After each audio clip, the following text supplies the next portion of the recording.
Hello everyone, welcome back to my another mini vlog. আজকে যে দিনের ভ্লগটা পোস্ট করছি সেই দিনে বাইরের টেম্পারেচার খুব কম করে হলেও 38 ডিগ্রি টেম্পারেচার ছিল।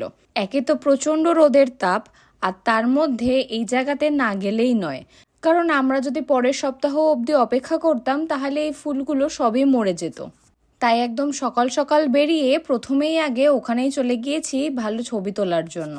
ওখানে গিয়ে আমাদের মনে হচ্ছিল যে কোনো মুহূর্তে হয়তো আমরা অসুস্থ হয়ে যেতে পারি এই গরমের জন্য, কিন্তু ঠিক সেই সময় মনে পড়লো এই দেশের নিরাপত্তা নিয়ে।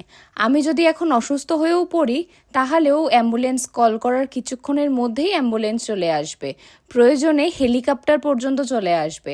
আর জাপান ভীষণই চেষ্টা করে যে করে হোক মানুষটির জীবন বাঁচাতে।